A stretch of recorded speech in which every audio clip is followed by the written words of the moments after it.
Eh bien, bonsoir à tous, je suis ravi de vous retrouver. Il est 18h30, nous sommes lundi et c'est un verre, une assiette avec Vin et Société, l'Union de la sommellerie française. Ce soir, je vais m'asseoir avec vous dans quelques instants. On va recevoir ensemble un grand chef lyonnais, puisqu'on va parler effectivement de la vallée du Rhône et surtout du Beaujolais ce soir, puisque Lyon est à la frontière effectivement. Et je vois que, donc, hop là, Grégory est là. Là, on va pouvoir le faire rentrer dans un instant avec nous. Voilà, nous sommes en attente. Voilà, j'ai déjà quelques arguments ce soir sur la table, hein. Salut Grégory. Ça marche, salut Philippe. Ben, ça marche très bien, oui. Ravi de te voir et ravi de t'accueillir dans notre petit live Un verre, une assiette. Je disais tout à l'heure, nous allons aller nous balader grâce à toi à Lyon et en particulier dans les monts du Beaujolais. Quelle belle région. Ravi, bonsoir à toi. Bah, écoute, bonsoir. Oui, je suis ravi. C'est vrai que le Beaujolais, moi, c'est un terroir et un territoire qui me tiennent particulièrement à cœur. C'est vrai qu'en tant que Lyonnais, longtemps on les a boudés.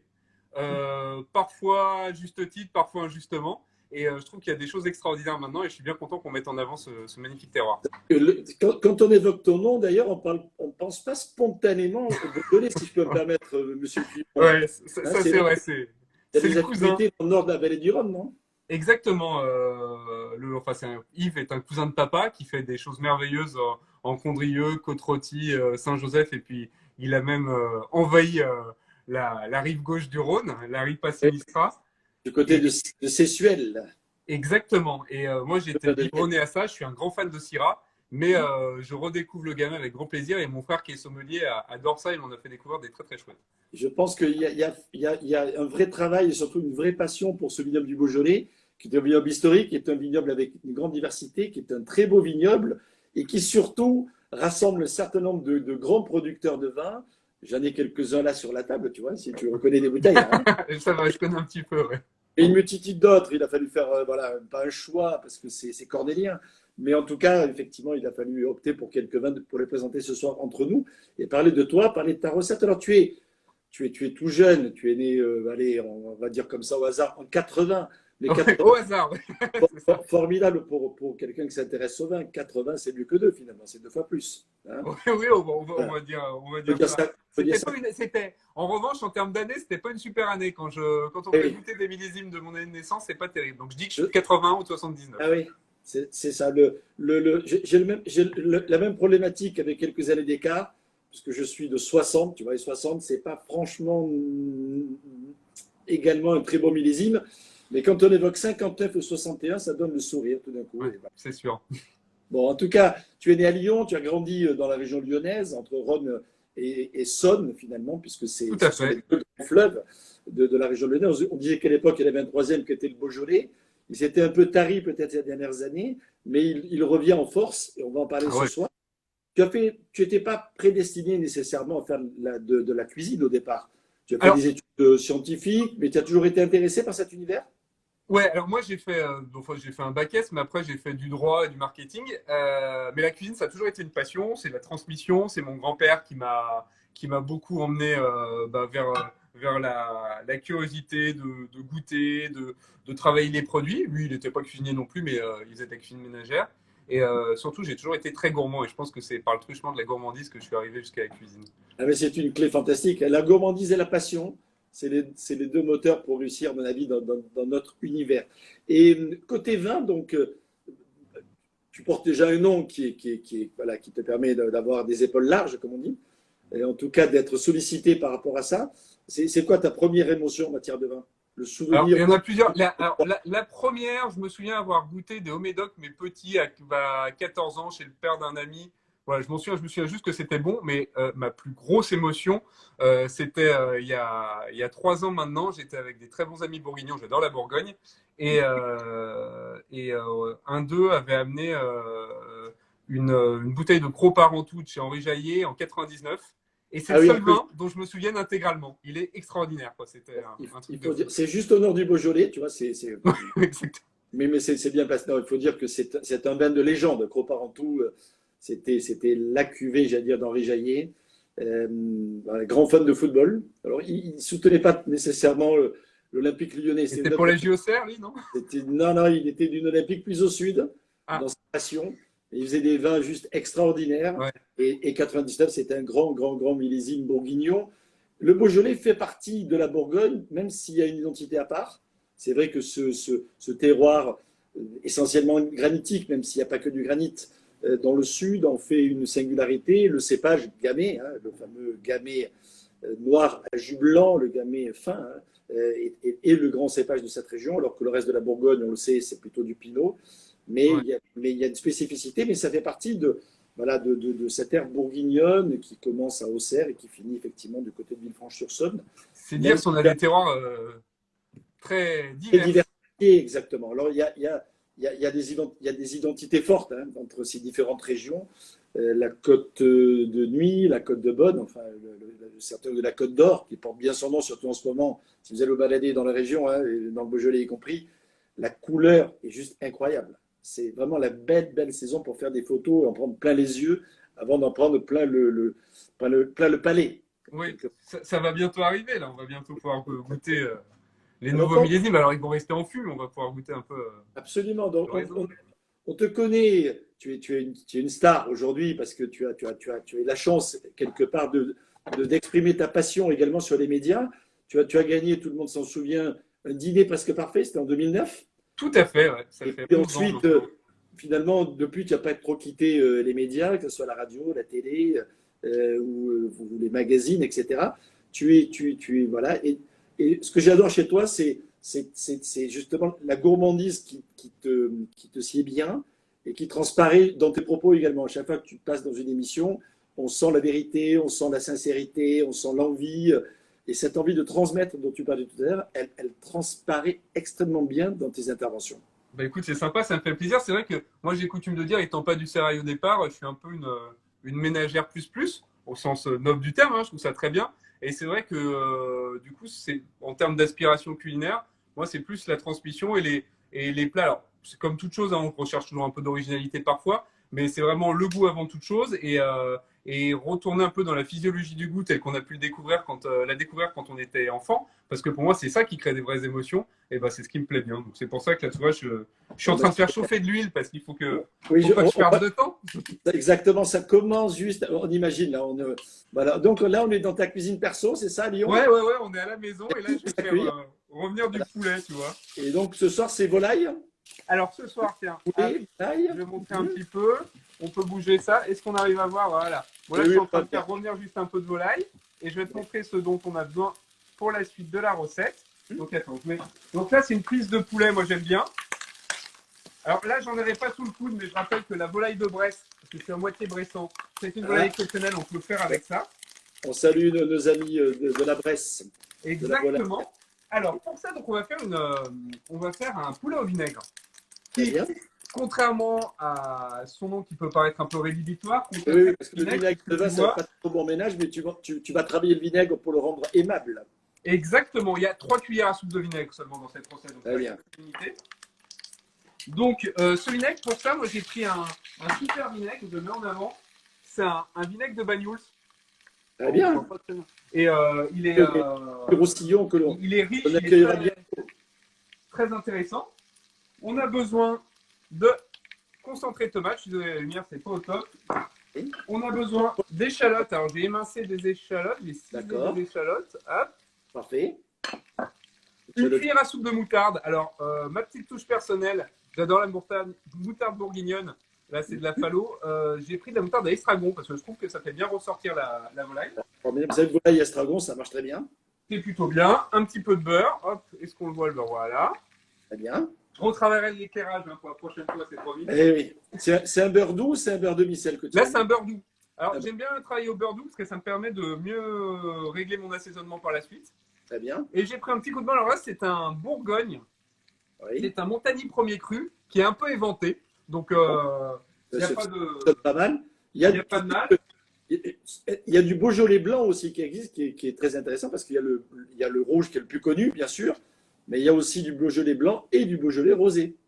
Alors, le rosé, je ne connaissais pas, mais le blanc, tu vois, c'est le même cépage que le Bourgogne, c'est du chardonnay. Exactement, c'est du chardonnay, absolument. Et quant au rosé, il a bien entendu avec le gamay aussi. Ah d'accord, c'est ce qu'on appelle par saignée, non? C'est ça? C'est qu'on laisse Exactement, on laisse le macérer. raisin macérer dedans. Mais en général, c'est plutôt un rosé de saignée, effectivement. D'accord, très bien. Mais il y a même de l'effervescent.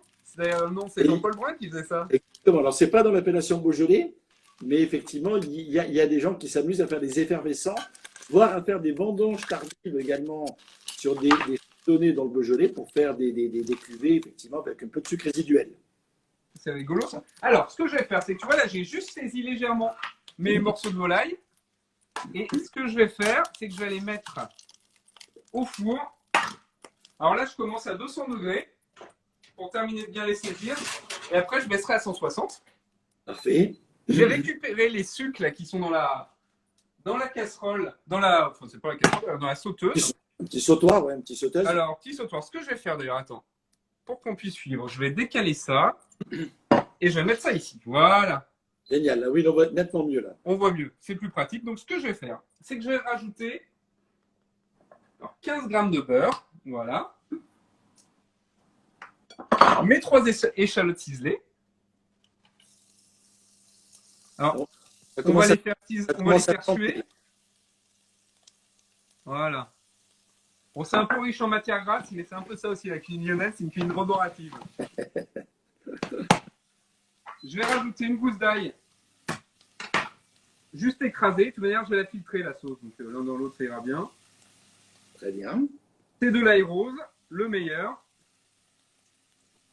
Oui, c'est vrai qu'entre l'ail rose, l'ail violet et l'ail blanc, etc., il y a des nuances, mais toi, tu aimes bien le rose, donc. Exactement. Puis j'ai mon papa qui a longtemps travaillé vers Toulouse. Donc Le l'ail rose, de Lautrec, c'est quelque chose qui me parle. ça va pas mal. Ouais. Ça Donc fume bien, là. je laisse un peu revenir. Ce que je vais faire, c'est que je vais déjà assaisonner mes petites échalotes. Voilà. Formidable. Et là, on va pas s'enquiquiner parce que, mine de rien, on a une émission à faire avancer. Je vais déglacer avec le vinaigre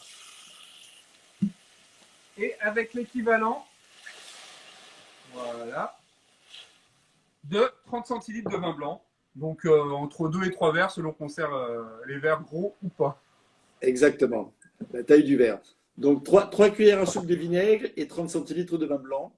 Exactement. Si vous avez effectivement, c'est une bonne technique que j'utilise moi aussi à la maison, ou même au restaurant, si on a des bouteilles de blanc un petit peu oxydées, etc., en cuisine, c'est juste génial parce qu'on a davantage de goût initial, donc de goût final.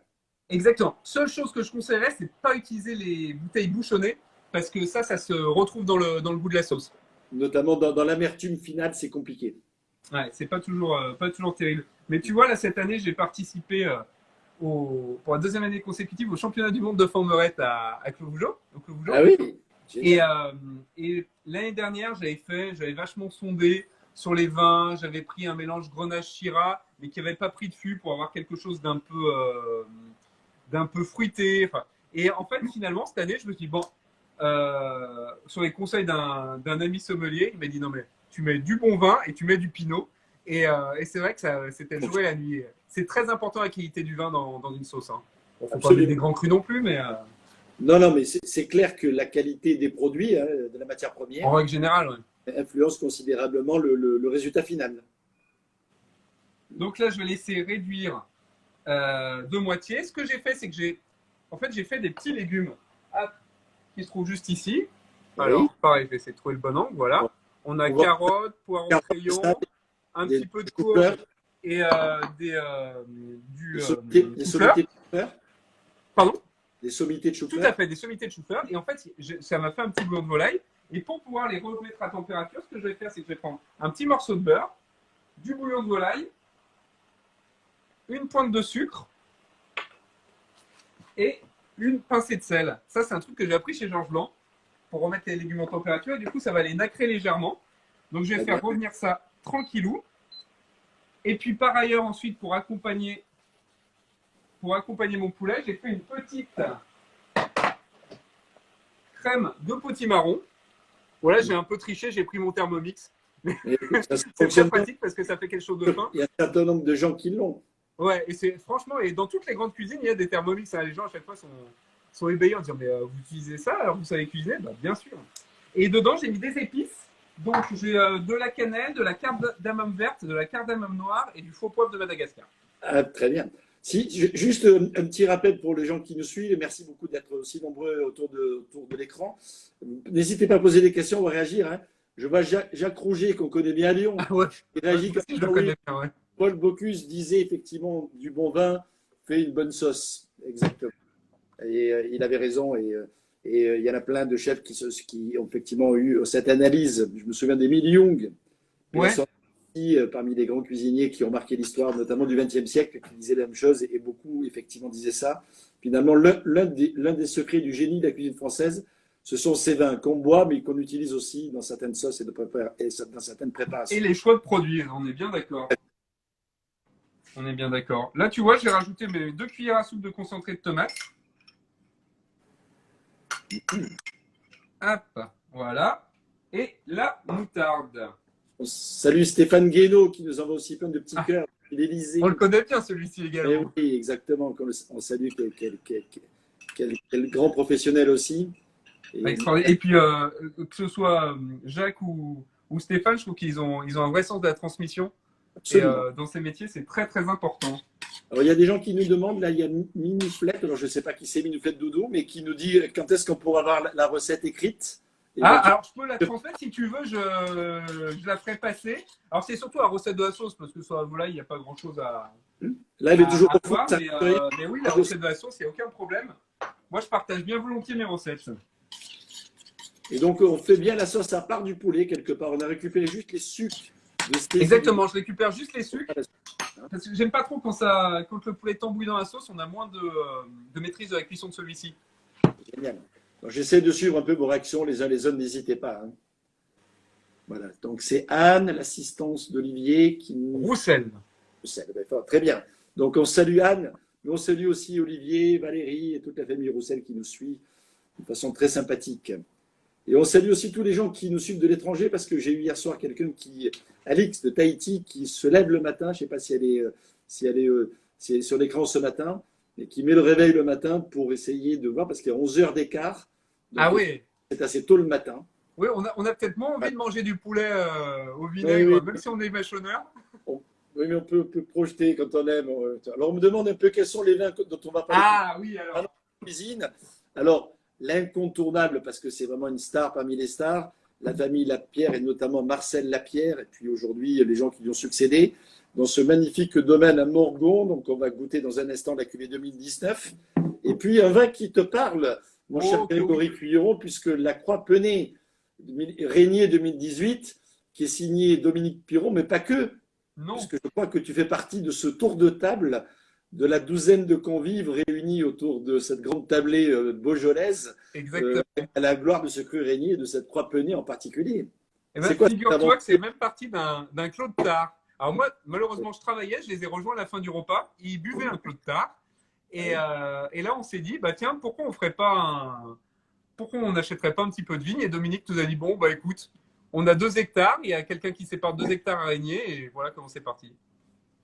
C'est 2018, il a une couleur magnifique. Hein. On est assez pourpré encore, on a encore beaucoup de jeunesse dans cette robe. Hein. Alors je suis désolé, on ne peut pas tous goûter ensemble, mais je trinque volontiers avec toi et surtout vous tous qui nous suivez. Et donc le nez est super concentré. Ce qui me marque, c'est qu'il y a beaucoup de fruits, mais il y a aussi des arômes de fleurs. Il y a le côté pivoine qui est assez intense et qui est assez rare finalement dans les crus du Beaujolais. Et j'aime beaucoup cette intensité aromatique très florale, très concentrée, presque une essence de fruits qui est juste exceptionnelle, je trouve. Et le nez est très plaisant, très jovial, comme savent l'être les crus du Beaujolais. Et Régnier, qui est le dernier né finalement. Oui, exactement, c'est le petit jeune. Exactement, il y en avait 9 pendant longtemps, puis le 10e est arrivé, il est là. Voilà, je ne sais pas s'il y a dans les tuyaux quelques autres qui peuvent peut-être un jour revendiquer, mais en tout cas, il y a maintenant 10 très beaux terroirs identifiés, sachant que Morgon et Régnier, c'est vraiment à côté. Ça se joue. Nous, je crois d'ailleurs qu'on est plus près du village de Morgon que de Régnier. Exactement, les deux vignobles sont proches. Et puis, je t'en prie. Pardon, tu sais que Morgon, il y a une caractéristique assez rigolote, c'est que l'église de Morgon, c'est la copie miniature de Notre-Dame de Fourvière. Et depuis nos villes, on voit celle-ci, donc Notre-Dame de Fourvière, donc, qui est sur la colline de Fourvière à Lyon. Donc c'est Mais très rigolo. et c'est laquelle, mon cher Grégory, c'est laquelle qui a été faite en premier? Ah, je pense que c'est Fourvière. Ah bon? Ils ont copié, ouais, exactement. Je veux pas te fâcher avec tes amis lyonnais, hein, c'est ça, hein? Non, surtout pas. L'accueil. Alors je vois que tu as ouvert le four là, ça se passe comment? Ça se passe bien, comme en fait j'ai posé, je me suis pris une bonne bouffée de chaleur. Oui, ça. Comme c'est sur une plaque métallique que j'ai déposé mes morceaux de poulet, Oui. je les retourne parce que ça a tendance à snacker. Donc il ne faudrait Bien pas sûr. que ça accroche trop d'un côté et que de l'autre ce soit tout blanc. Donc ça Et- suit son cours tranquillou. La sauce est quasiment pareil, encore un problème de lumière. Je vais essayer. Hop, Oui, mais on voilà. essaie de deviner selon Allez, je l'angle. vais essayer de trouver un Selon angle un peu l'angle, plus ça peut adéquat. aider à le voir. Oui, là on l'aperçoit un petit Oui, peu. voilà, là on voit la couleur hein, un peu Ah, violet. là ça y est, là, on voit bien. Oui, Donc la sauce est bien. ça brunit légèrement et c'est ce qu'il faut. Bah oui, oui, enfin, ça, oui, c'est la tomate hein, qui a fait son œuvre. Son effet aussi. C'est le concentré de tomate. Ce que je vais faire, c'est que je vais la filtrer, parce que je trouve ça quand même beaucoup plus agréable. Et Et une fois qu'elle sera filtrée, je vais la terminer avec des petits dés de beurre au mixeur plongeant.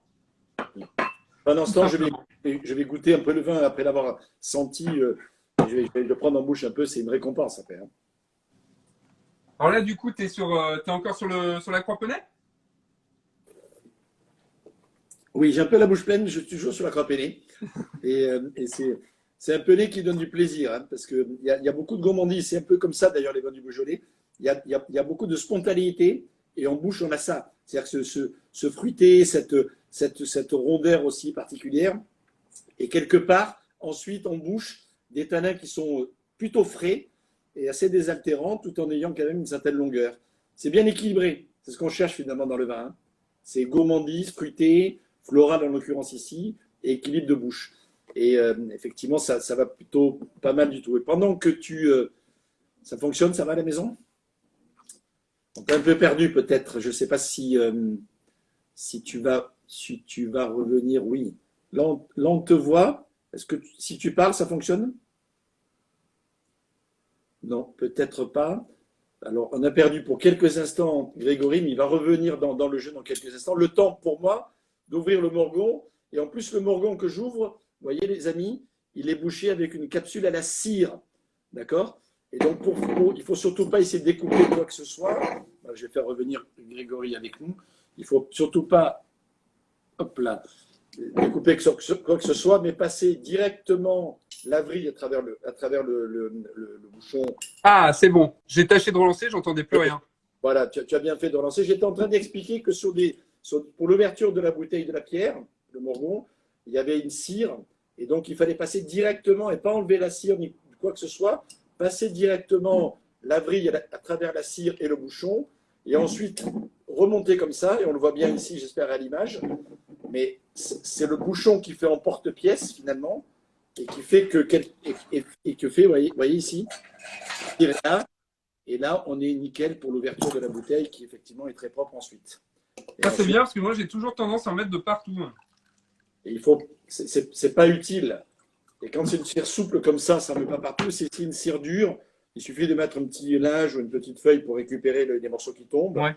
Et ensuite, simplement, le faire tomber comme il faut avec le doigt. Mais ça se fait très aisément. Et surtout, pas prendre le risque de taper dessus pour faire du bruit et en mettre de partout pour le coup. Mais vraiment utiliser la force du bouchon et du tire-bouchon pour extraire le bouchon lui-même.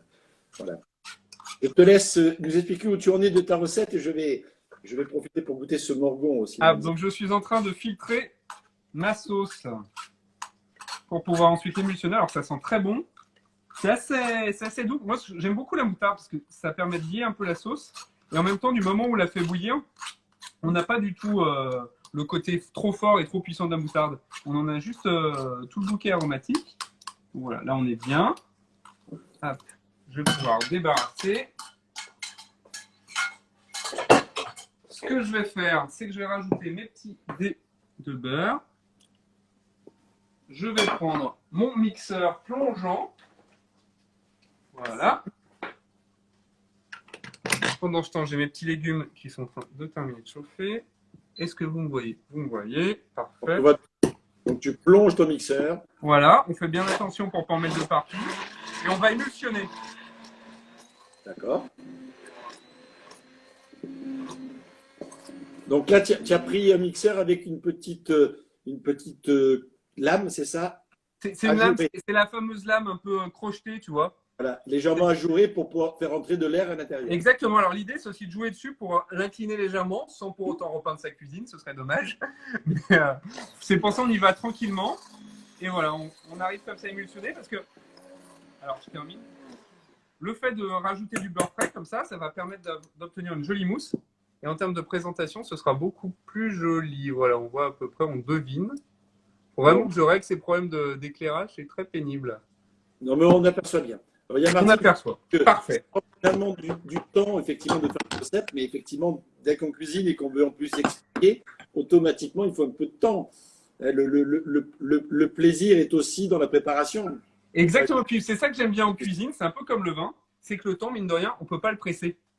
Il y a un moment, il y a des choses, c'est tant de temps, c'est tant de temps, point barre. Un vin, on n'a jamais trouvé un moyen de le faire vieillir par avance, c'est ce qui est beau, c'est le fait d'attendre. Exactement. Bon, je goûte le Morgon néanmoins, et c'est 2019. La couleur est beaucoup plus claire que la Frappenay. On est sur une transparence qui reste quand même jeune en termes de coloration. Hein. On a ce côté un petit peu pourpré qui est là, mais beaucoup plus de transparence. Et puis aromatiquement parlant, bah, c'est pas du tout le même univers finalement. Sur le premier, on avait ce côté fruit floral très précis et très intense. Là, on a une gamme aromatique qui est plus large, c'est un peu plus épicé. Il y a un travail d'élevage que l'on sent un petit peu dans l'oxygénation du vin pendant son vieillissement. Du coup, ça donne un spectre aromatique assez élégant, mais plutôt dans un fruité délicat, dans des petites épices douces particulières, un tantinet quasiment oriental. C'est super intéressant. Et en bouche, c'est très suave. C'est moins percutant, j'allais dire, que le régnier. Ouais. On est sur une sorte d'élégance envoûtante qui, à mon avis, devrait être, je pense, particulièrement intéressante sur ta recette. Juste, faut que je goûte. Le croustillant, le moelleux, l'estragon, etc., adouci par le côté quand même un peu beurré qui apporte une certaine rondeur, j'allais dire, à l'ensemble. Je pense que le Morgon, même si le régnier va aller bien, et même si on pourrait avoir un excellent moulin à vent, voilà, de derrière les fagots, et Dieu sait s'il y a des vignerons qui travaillent extrêmement bien dans toutes les crus du Beaujolais. Et il faut oublier que dans le Beaujolais, il y a les crus, c'est formidable. Il y a les Beaujolais aussi simples, et dans lesquels il y a effectivement de très jolis vins. Bien sûr. Tout à l'heure, la partie sud, hein, les fameuses terres ou pierres dorées, par exemple, chères à un certain nombre de vignerons de ce coin-là. Mais il y a aussi les Beaujolais supérieurs, notamment, les Beaujolais villages. Voilà, et dans toute cette gamme-là, on a vraiment des vins très intéressants. Et je pense, parmi les meilleurs rapports qualité-prix qui soient. Oui, carrément. Et puis avec des jeunes générations qui sont super. Il y en a beaucoup qui travaillent en biodynamie, en bio tout quoi. Et alors, c'est pas un gage de qualité forcément, mais en tout cas avec un vrai respect du terroir et de la terre. Et c'est vrai que l'avantage, c'est que contrairement à la Bourgogne, ça fait partie de ces territoires qui sont encore abordables. Parce que c'est aussi le problème, il y a des drames comme ça de familles qui ne peuvent pas transmettre parce que le foncier coûte beaucoup trop cher. Ça explose. Et c'est une chance et j'espère qu'ils vont réussir à préserver ça. Tiens, je vois qu'il y a Fabrice Sommier qui nous parle. Oui. On salue. Salut Fabrice, bonne santé surtout, attention en ce moment. Soyez raisonnable. Et puis, on n'a pas dit Georges Blanc tout à l'heure, qui est un endroit. Puis moi, Georges Blanc, qui était mon parrain dans les concours de cuisine. Exactement. Que j'adore et qui m'a mis le pied à l'étrier. Donc, ouais, c'est sympa que Fabrice, on va voir à sa santé. Je suis sûr qu'il a de quoi trinquer. Je reviens tout de suite, je prends juste une assiette. Mais je t'en prie, n'hésitez pas si vous avez encore quelques questions. Je vois que le temps passe, il est bientôt 19h. Donc, il va prendre l'assiette. On peut dresser. Ça, exactement. Il va se régaler. Nous, on va se régaler de l'entendre. On va imaginer les accords possibles. Et puis, il va bientôt l'heure du dîner. Passer à table aussi, je vous le souhaite en tout cas. Ouais. Alors, donc on dispose de poulet. Donc, tu as pris une assiette. Une assiette. J'ai pris une assiette légèrement bleue. C'est la plus jolie que j'avais. Formidable. Je vais déposer dessus mes petits légumes. Attends, d'abord, suis-je bête, ma crème de potimarron. Hein? Alors, hop, on va mettre une jolie cuillère. Donc, je la fais assez liquide. Moi, j'aime bien quand elle est quand même assez fluide. Voilà. Donc ça, c'est un peu le fond de l'assiette. Oui, le côté, ça nous apportera un Et petit peu de crémeux. Je trouve que c'est plutôt pas mal. Alors, est-ce que ça marchera mieux en termes de lumière comme ça? Non plus. Oh là, non, bah, ça. non, mais on voit quand même, ne te fais pas de soucis. Bon, Ouais. bah, très bien. Alors ensuite, je vais venir déposer mes petits légumes. Donc, j'ai un petit bout de potimarron rôti, une carotte, un petit pois au crayon, Formidable. voilà, quelques sommités de chou-fleur. Poser ça comme ça. Un petit peu d'assaisonnement. Donc, un petit peu de fleur de sel, voilà. J'aime bien faire les assaisonnements à la fin parce qu'avec la cuisson, on peut toujours avoir des problèmes en termes.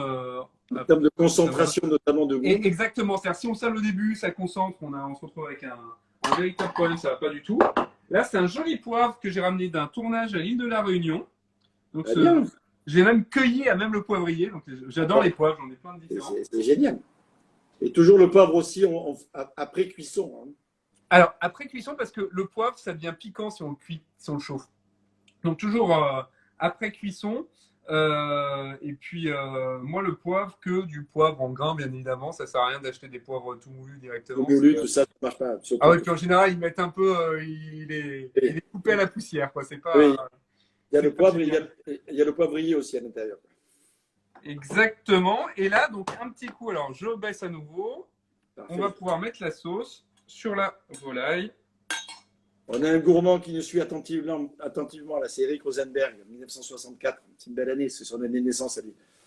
Un grand amateur de vin et de gastronomie. Ah, Fidèle, sympa. Eh bien, on le salue. que je salue exactement.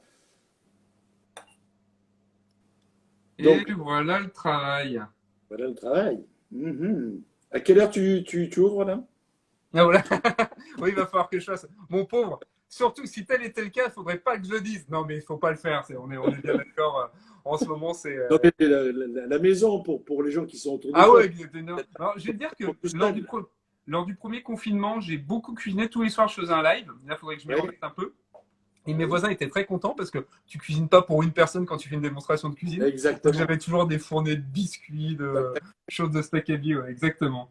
Exactement. Mais je vais goûter quand même, hein, du coup. Il n'y a pas de raison. Ben écoute, exactement. Traduis-nous les saveurs. Je vais essayer de te parler du vin encore un peu pour terminer. Hop. Qu'est-ce qu'il Alors, faut? donc, je vais attaquer mon petit haut de cuisse. Alors là, c'est bien, je suis content parce que la peau est bien croustillante. Et l'intérieur est moelleux, encore rose. L'intérieur est moelleux. Rose vert. Ah oui, il est moelleux, juteux, là, on est bien. Ah mais non, là, pour le coup, l'image est belle. Hein. Bon, bah, ça va, je trempe un peu dans la sauce. Hop. Ça donne trop envie. J'adore cette sauce. Je dis d'autant plus simplement que je n'y suis pour rien. Enfin, moi, je refais une recette ancestrale. Oui, façon de parler quand même. Il y a Bien. la sensibilité que tu mets dans ce que tu fais, dans ce que tu dis d'ailleurs aussi. Je suis l'ouvrier, quoi. Mais alors, voilà. j'aime bien parce que il y a le chardonnay qui amène quelque part assez de rondeur, je trouve, dans la sauce. Que le chardonnay, quand ça cuit, je trouve que ça apaise un petit peu. On a la tomate qui apporte une petite note fruitée quand même. Et sur la longueur, c'est vraiment la combinaison concentré de tomate et moutarde qui viennent te tapisser un petit peu la langue et qui t'emmènent. C'est vraiment quelque chose, je trouve que en plus on a quand même ce petit point de peps qui va bien avec une chair comme celle de la volaille, parce que la volaille c'est quand même pas, enfin, voilà, c'est pas du gibier, ça reste très soft comme viande blanche. Et je trouve que c'est très bien. Et tu vois, je me dis que là on a des vins rouges d'enfer, mais que ça doit bien supporter le blanc également. Je pense aussi que c'est un accord qui pourrait se faire avec un Beaujolais blanc sans aucun problème. Et sur les deux que j'ai, je pense qu'on pourrait goûter la croix penée pour démarrer le repas, tu vois, style avec des petites choses sympathiques, des lyonnaiseries. Un petit coup de sauce. Ça peut le faire. Par contre, sur le plat, je pense franchement que le Morgon est à sa place. Ouais. Parce qu'il a de l'élégance, il a un petit peu de réserve, il a cette suavité, ce velouté particulier qui, je pense, viendrait caresser la volaille et bien faire vivre, j'allais dire, les émotions de la sauce et du reste. Un peu de tempérament pour répondre à la sauce quand même. Absolument, absolument. Et il a du caractère. Il n'en manque pas, notre vin de la famille Lapierre. En tout cas, c'était un plaisir de partager ce moment avec toi. Plaisir partagé. Merci beaucoup à vous tous de nous suivre. Un petit mot sur ton actualité, donc même si elle est limitée en termes de restauration aujourd'hui, Ouais. tu as un, voire plusieurs points de restauration. C'est quoi un petit peu le… Alors là je n'ai plus qu'un établissement désormais. Très bien, il s'appelle comment? Alors pour l'instant, on fait un peu de vente à emporter 2 jours par semaine, donc c'est histoire de dire qu'on n'abandonne pas nos clients, quoi. Ouais, c'est cool, hein. Ouais. Moi, par ailleurs, je donne pas mal de, surtout à destination des entreprises, je fais des conférences sur le handicap, l'emploi des personnes handicapées, Bien et sûr. je donne aussi des cours de cuisine comme ça, en team building, donc par le truchement de la vidéo, donc c'est sympa, ça permet de garder un peu le Absolument. contact. Et puis j'ai 2, 3 projets à la télé là sur lesquels je travaille, et puis un peu de promo. J'ai fait un ouvrage qui est sorti il y a 6, 7 mois désormais, avec mon ancien prof de bio qui a eu le Goncourt en 2011, qui s'appelle Alexis Génie. Génial. Et c'est un truc sur le handicap. Donc voilà, on en parle un peu. Ça s'appelle comment le livre?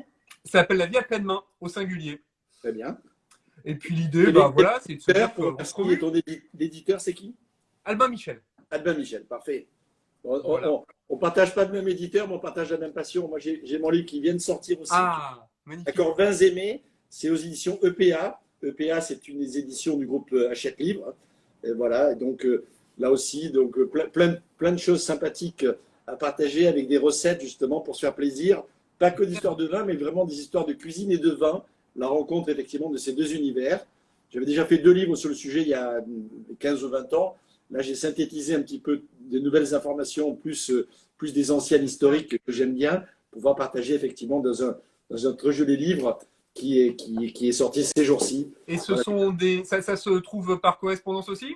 Alors, on peut le trouver, oui, on peut par correspondance sur Internet, dans toutes les librairies en ligne. Les click and collect fonctionnent bien pour les librairies. Ah oui, on les recommande, hein. C'est quand même mieux que d'acheter Exactement. De votre libraire chez notre ami à hein. à faire travailler le commerce de proximité. Et puis voilà. Et puis si vous passez par Paris, n'hésitez pas aussi à venir du livre. Je serai au bistrot du Sommelier presque jusqu'à la fin de l'année pour pouvoir éventuellement faire des dédicaces et en tout cas bavarder avec les distances nécessaires, hein. Avec Vous si êtes vous ouvert? partez- Vous faites de la vente à emporter? Non, on ne fait pas de vente emportée pour l'instant. On réfléchit pour savoir si effectivement pour le mois de décembre, si jamais nous sommes toujours bloqués les uns et les autres, pour savoir si on ne va pas faire effectivement un système de vente emportée, le vin, le plat qui va avec. Pourquoi pas ce livre ou d'autres livres que j'ai commis il y a quelques temps et qui sont toujours d'actualité. Voilà, mon cher Grégory, c'est un bonheur de partager. On va te retrouver sur les médias, sur les réseaux et le plus rapidement possible dans ton restaurant lyonnais, Tout à bien fait. entendu. Merci encore à vous tous de nous suivre aussi nombreux tous les lundis et à diffuser. N'hésitez pas voilà, à partager le plus longuement, le plus largement possible, j'allais dire, cette petite conversation amicale entre nous, cette petite émission. Merci à l'équipe de Vin Société. Je remercie notamment Marion Château qui m'assiste ce soir au niveau de la technique et qui est présente avec moi ici, à distance nécessaire. Je la salue aussi, je n'ai échangé que par mail avec elle. Voilà. Merci pour son travail. Et puis bien sûr, l'Union de la Sommelier française, Vin et Société, j'ai déjà cité. Puis n'oubliez pas le hashtag, hein, un verre, une assiette.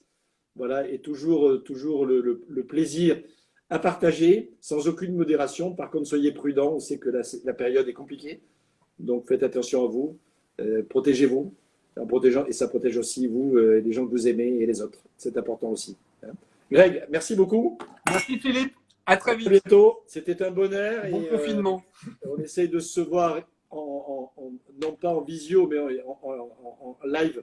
Tu connais le chemin. Exactement, et vice-versa. À Avec très plaisir. bientôt. Salut. Ciao, bye bye. Bientôt.